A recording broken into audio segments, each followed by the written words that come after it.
the topic is distortion correction, and how that actually reflects itself in imaging optics. And this is something we want to explore now in a little bit more detail.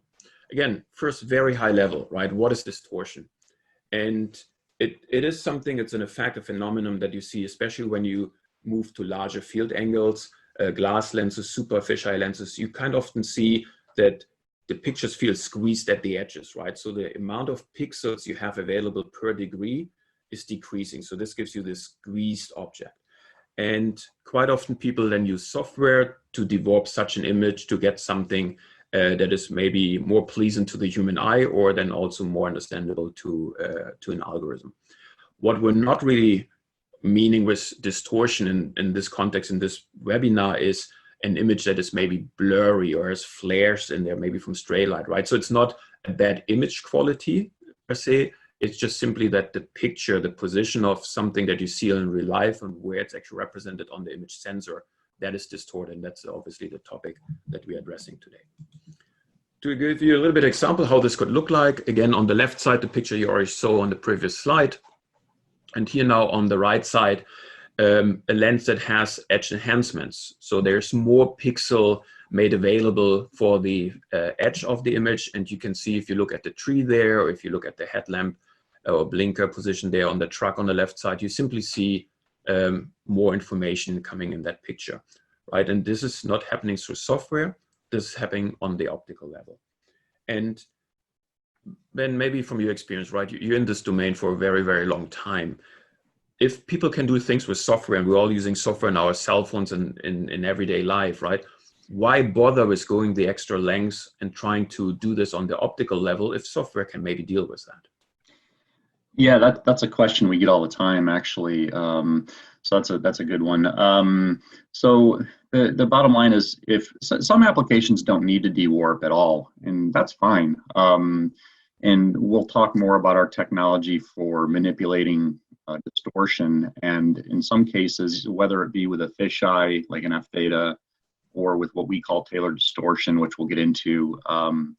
Sometimes if it's being viewed by a human, just visual, you just want it to look good, then dewarping may not be an issue in terms of software. However, even when you do have dewarping, the amount of information at the edge is what's critical, especially for dewarping, because as you kind of dewarp this image, any pixels where there's missing information, because basically it's a dewarping is like a remap, and so the algorithms will have to interpolate the missing information. And so by having more pixels at the periphery, less interpolation is required. You're going to get more data with f-theta or a negative f-theta lens, where the image is really being squeezed. You're actually missing information, and that information is what the dewarping algorithms somehow need to interpolate. So even on a dewarping software level, more pixels for the object per area is a good thing at the end of the day. Okay. So if we dive again a little bit more on the theory to set the stage a little bit what we're having. Again, the concept of distortion, the way we want to see it, and it's seen in industry as well, is simply how does a lens maps the real world from the object plane into the image plane on the sensor that you see, right? And again, there's a couple of aberrations that we maybe disregarded this in this approach, but simply if you have a dot somewhere in the real world, where does it show up on your image sensor?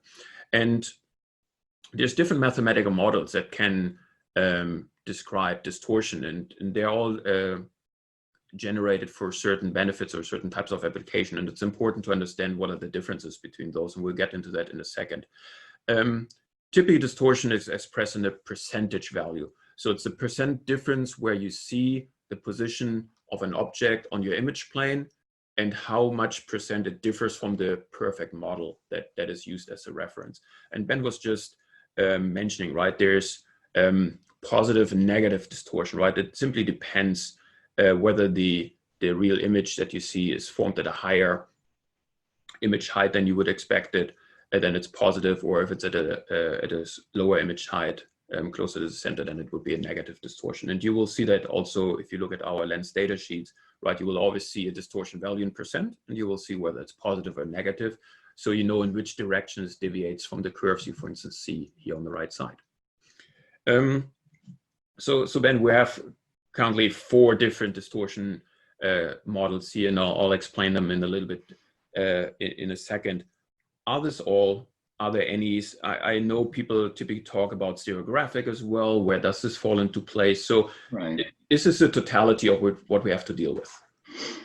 Yeah, distortion is obviously a curve. It's also a family of curves, and it can be anything in between, or even outside of some of these curves you've drawn. But you did mention stereographic, which is a question we get a lot, and it's important to note that stereographic is sometimes used as a catch-all term. People will say, "Do you have something that's more stereographic?" And although stereographic does have a very specific meaning, some people use this as kind of a term to refer to an image that is between f-theta and f-tan theta. And what they're really going for is an image that has better spatial preservation. A stereographic, the definition of stereographic is a projection where the angles are preserved, which ends up resulting in a more realistic shape and perspective preservation. So a lot of times you'll see this like in the security or video conferencing industry, where people want the objects in the image to look like they do in real life. And sometimes that's impossible to do. For example, with very high field of views, it's impossible to maintain a rectilinear image. And even if you did, they would look weird, which I think we'll get into a little bit later. So stereographic is kind of a halfway or happy medium point where a lot of applications like to settle. And actually for our model that we use at Sunex, it's actually halfway in between an f-tan and a f-theta projection. So that's a term you'll hear quite a bit. And really what I think most people are going for is better spatial and angular preservation of the image. Okay. So I put this line here as well, right? I put stereographic quickly in there just to write where exactly it's maybe up to debate, but it's in between the rectilinear f-tan theta and the f-theta. So this image shows, again, it's basically the same image, just taken with 3 different types of lenses that have different distortion profiles. And Ben was already addressing that, right? When lenses were made and cameras were made, it was always a human who was looking at that. And we typically like things to see on the photo, on the computer screen, the way it's in real world. So on the left side, f-tan rectilinear, you see that, for instance, horizontal lines, and you see this white line that we made there on the table, they're preserved. But if you look from the center to the right side, if you look at the golf balls, right, they're evenly spread in 20 degrees or a little bit finer steps to the far field. You see, even though it's a nice horizontal plane, you still see that the golf balls actually get stretched a little bit to the side, right? And then also over time, the use of pictures has changed. By now, a lot of computer algorithms are working over computers. So it's maybe not as important anymore that the human feels that it's a pleasant image, but maybe you want to create a distortion profile that is easier to manipulate or understand by algorithms. So if you look at the center, f-theta, this is actually something that for the human, right, I feel those center golf balls are coming towards me. But this is actually a model, and I'll show that in a second, that is defined by having a linear relationship between the number of pixels and the field angle. Again, it's suddenly something easy to understand for an algorithm. And then on the right side, again, something where maybe the center, you see that this line is even pushing further, and you see on the side, the last golf ball there is hardly to be seen. So this, again, it really depends by now on the application and maybe the way you analyze pictures, so that you can actually pick the right lens with the right distortion model.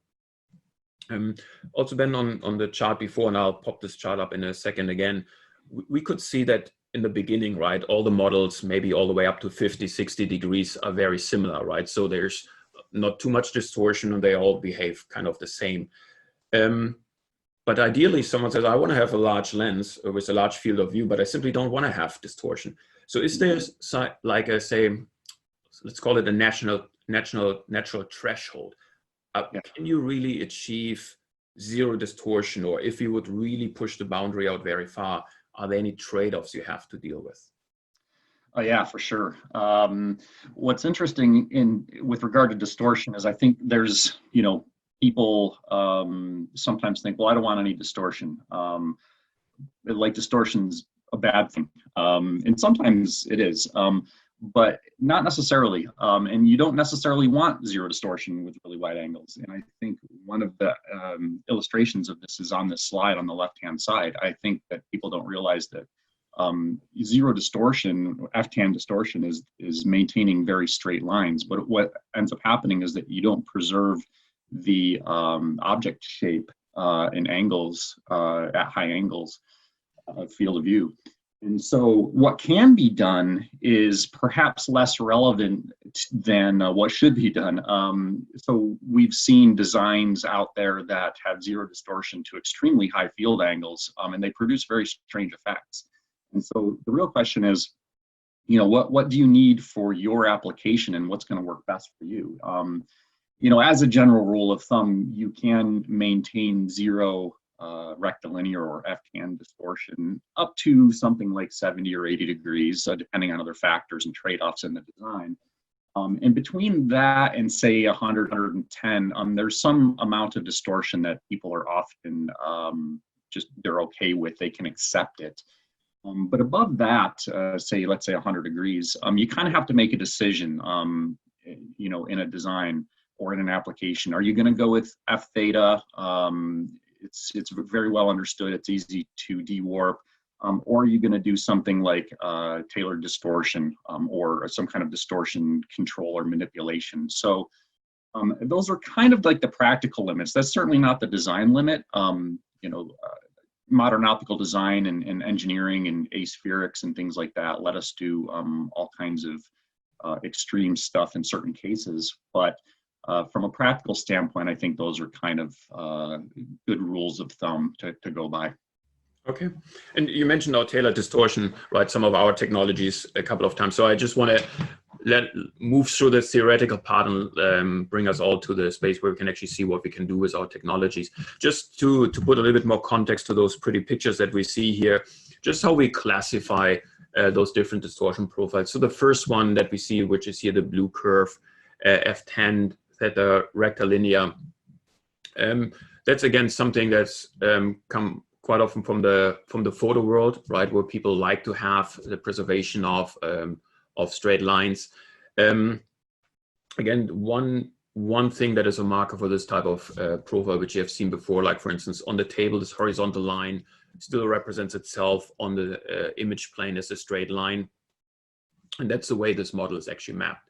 But what you also see is here clearly in the blue curve is that the pixels per degree ratio is increasing towards the full field. So again, it's not linear, it's just a part of the model. So people just have to understand the model. Also based on the math, and since it's a tangent function here, this is a distortion profile you can't really implement in lenses that get close to 180 degrees or above that. It's just simply not working from a mathematical perspective. The next model here is the gray one you see here in the graphic on the right side. It's a straight line. So again, this model has a proportional relationship. It's linear between the number of pixels per degree. It doesn't mean that the picture is not distorted. It just means that it's a linear relationship, which again might be very easy to handle for certain software algorithms. It's also quite often a good reference model to use, because simply pretty much all lenses with all field of views can be mapped with this type of model. So it's a good base model, and a lot of distortion profiles can simply be referenced to. And we see in the next how this these different models actually kind of bound the application space, and then where we lead with tailored distortion.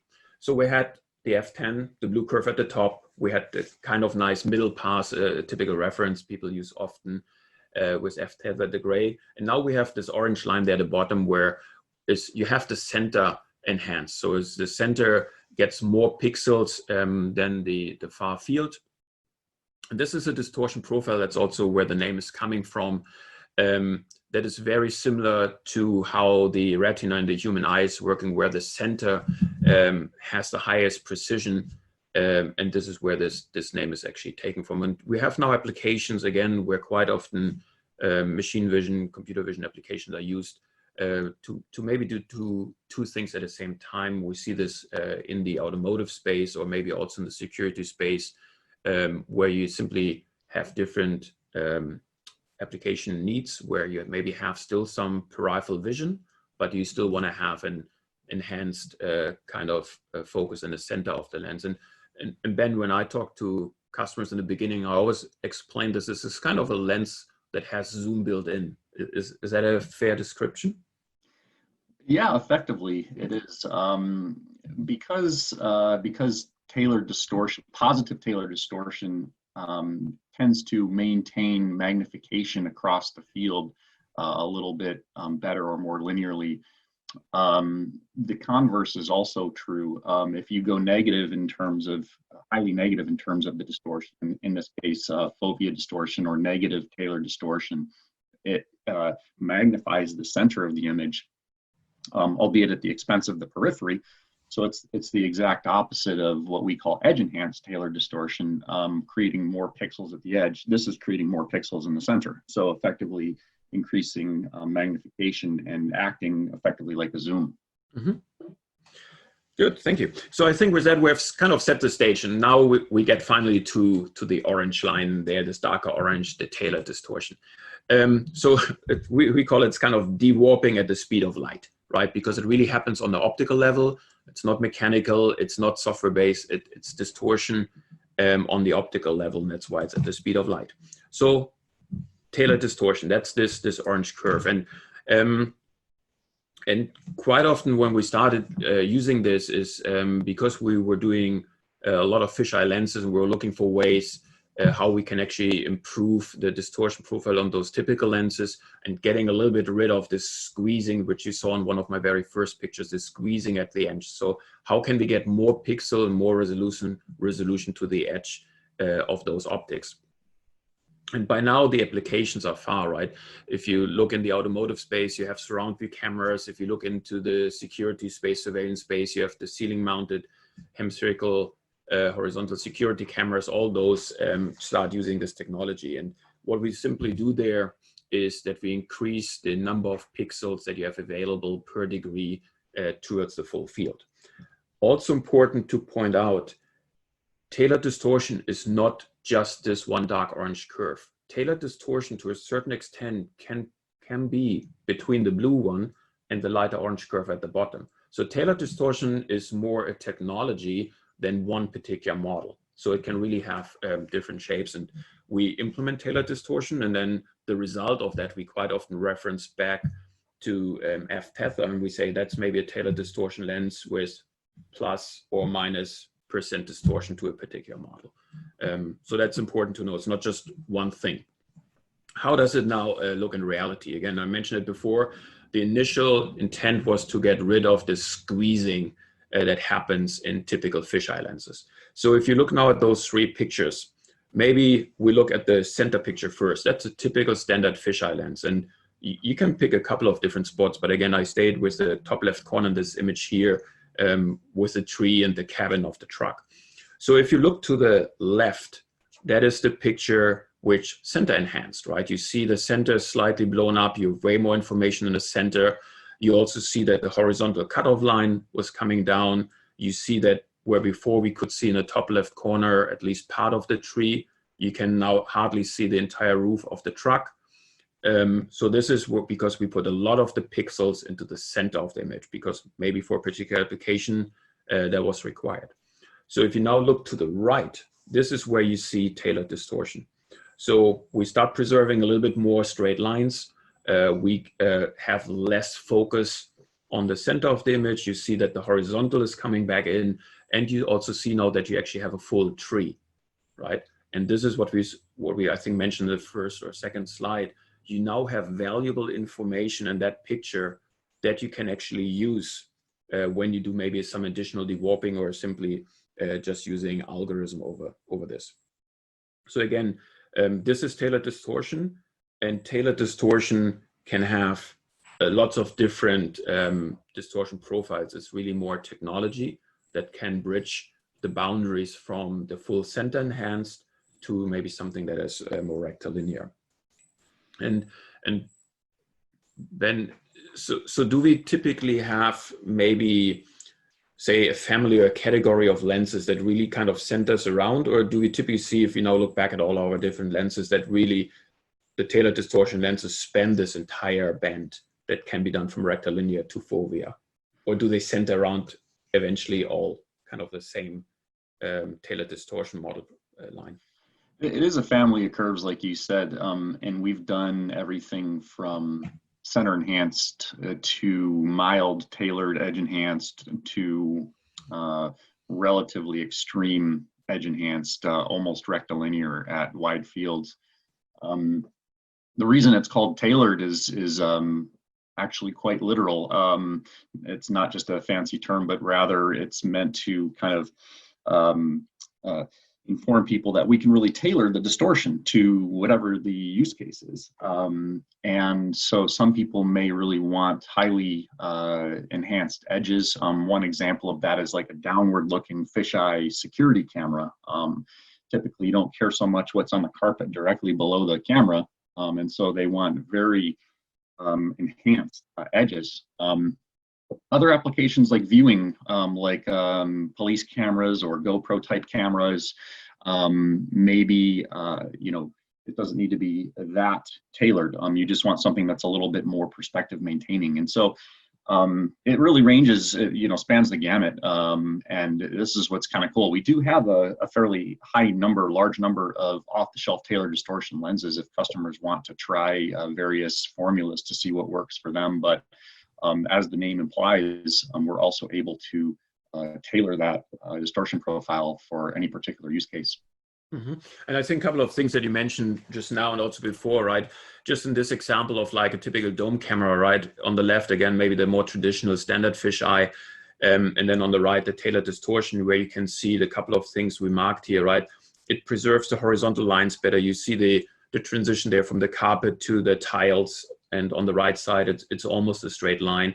But then also something that is in the regular fisheye on the left, you can almost not see that particular detail, but for an actual security camera would be important. There's actually a person bending down and grabbing a box or suitcase, right? And on the picture on the right, again, if you would now turn this picture upside down, you would see it.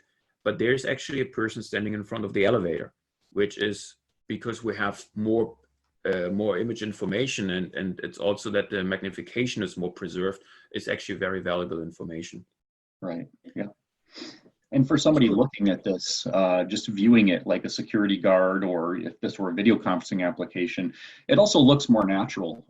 You can better judge distances and shapes and sizes using the tailored distortion. And that speaks a little bit to what we talked about before. It's almost more of a stereographic projection where shapes and sizes are better maintained. And so for certain applications, this is really, even if you're not dewarping, this is really advantageous.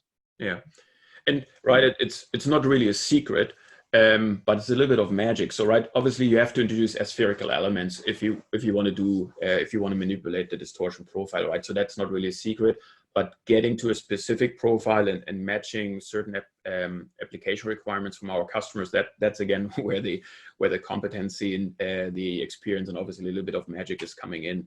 But aspherical elements, whether that is compression molded glass or maybe injection molded plastic, right? They're definitely the key factor in driving tailored distortion. Mm-hmm.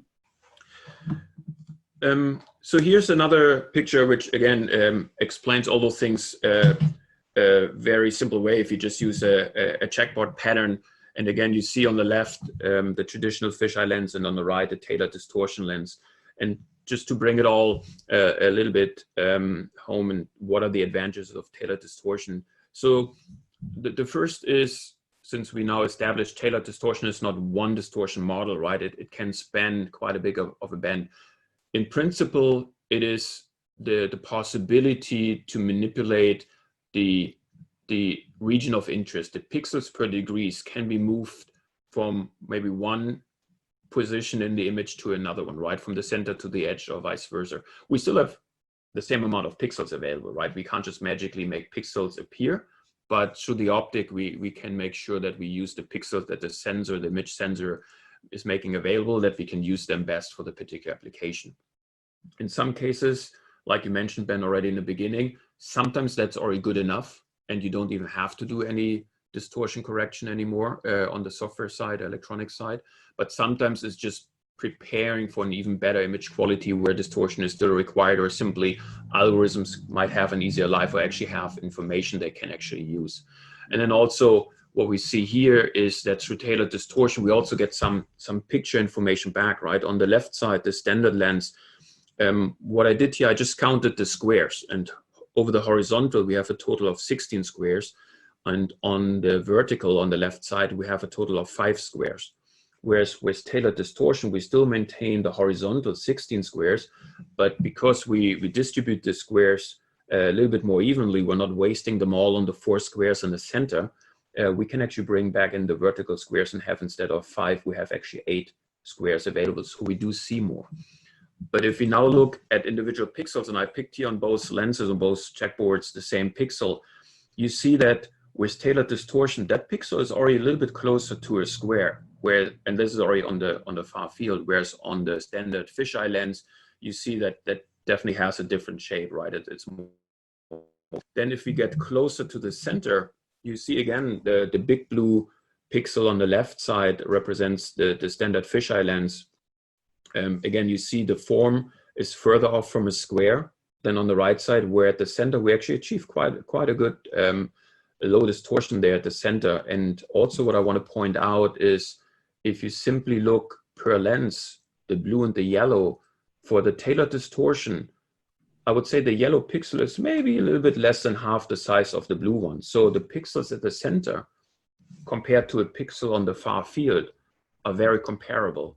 Whereas with a standard fisheye lens on the left side, right, you see that the tiny yellow pixel on the far field doesn't really compare with the huge size of this, sorry, not pixel, but checkerboard square in the center. So this really kind of shows not only is the magnification more evenly distributed, but it also actually uses the entire pixel more uniformly across the field. We were speaking now about, and Ben was mentioning before, that we have quite a big portfolio of off-the-shelf lenses, and same like in our last webinar, I want to give you a little bit like a guidance how to find those actually. So if you go to sunex.com and click on advanced search, or you may be already on our catalog pages, there's the description keywords, and you can type in distortion, you could type in tailored, you could type in fovea, just to find those different lenses, because it just goes through the lens description. And again, this picture here, the results are a little bit cut. We have over 5 pages of lenses. So there's a huge portfolio of lenses that you can pick from. And on the graph on the top right corner, I kind of grouped them again by F number and full field of view. So obviously tailored distortion is something that comes in handy and is required when you move up in the field of view. So no surprise, there's no really tailored distortion lenses for the lower field angles. It wouldn't make sense. But there's quite a bit of a spread when it comes to the F number, and obviously a large grouping when it comes to larger field of views. If you look at a data sheet, you will see in this particular case here, they were in the title, in the text, in the key features, tailored distortion is mentioned there, but then more important, on the right side there on the data sheet, you actually see the specification table. And as we mentioned before, there's now the distortion profile, either positive or negative, as a percentage value referenced to f-theta. So this is kind of how you navigate on sunex.com. And if you see a particular data sheet from our lenses, so you now see it's a tailored distortion lens. That means you should, in this case, have less squeezing on the side, and it's referenced back to a plus 14% deviation from the standard f-theta model. Then we had a webinar recently where we talked about customization.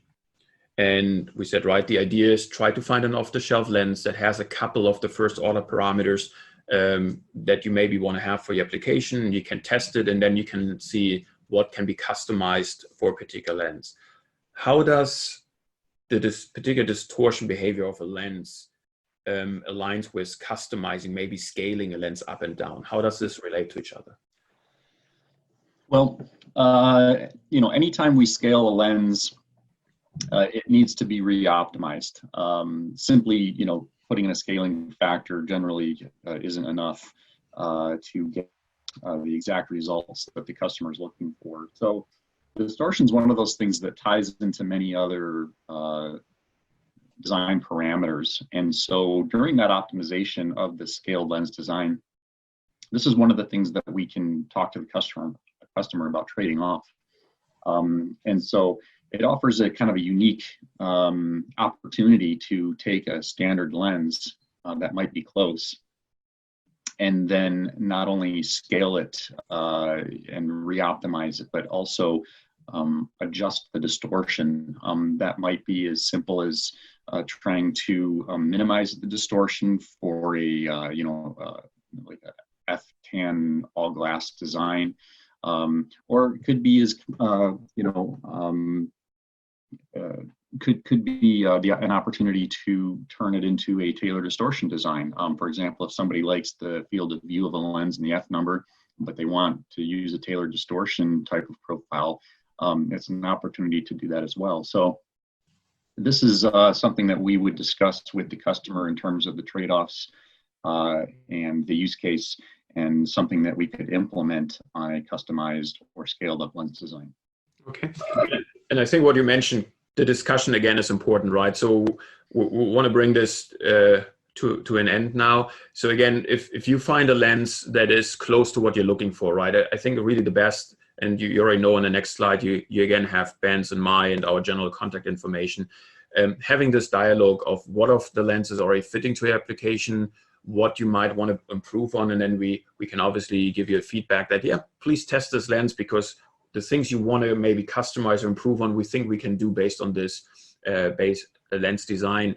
Or then again, if maybe your test yields a certain result, we can discuss those and see what else can be optimized on this particular lens to make it sure it fits to your application. As mentioned, here are our direct contacts, also our general contact and websites. And this is maybe a good point to also see what we have in our Q&A chat. Ben, is there anything coming in there? Yeah, I was just answering one question, and I'll go ahead and finish the answer for everyone's reference. But somebody did ask, on our website, we have this wizard that we've talked about before, which allows you to calculate field of view for any lens. It also allows you to search an imager, and will give you all of the lenses and all of the field of views for that imager that will work on it. And the question was, does that wizard take into account distortion? And the answer is yes, it does. And this is a good opportunity to mention that a lot of times people will try to use a field of view versus EFL calculation, which is a paraxial calculation, and are a bit confused when they don't get the quote right answer for the field of view given a lens's EFL and the image circle given on the spec, or the image circle defined by the sensor. And the reason that it's not correct, that paraxial calculation, is distortion. Distortion kind of throws a wrench into that paraxial calculation. And so in our website, we have adjusted for that by putting in the distortion parameters of each individual lens that we have. So you can rest assured that if you find a field of view for a sensor on our website or through our wizard, that will be very, very close. It's always good in your exact application to check with our technical staff to make sure that it's exactly correct, but the values on our website are including distortion. Yeah, so again, right, if you're there from our visits, if you select a lens from the drop-down list, the results will have the distortion profile built in and calculate the field of view based on the specific sensor accordingly. If you work more of a generic lens with an effective focal lengths. There is a guide in there as well that allows you to approximate the expected distortion profile so that you also get a field of view that is maybe close to what you would expect. Maybe one thing also important to point out, tailored distortion is radial, so it's not panoramic. So you can actually put the lens into any position and you don't have to account for a certain particular position when you mount the lens into a hole and into a system. Tailored distortion is radial. So that's a very important distinction towards some of the other technologies you might come across out there. Okay, as always. Ingo, sorry, I got one more question here. I was muted there for a second. So yeah, the question is a good question. So the question is, are people performing further distortion correction in software using tailored distortion lenses, or just taking the results of tailored distortion as is? And the answer is both. People can do both.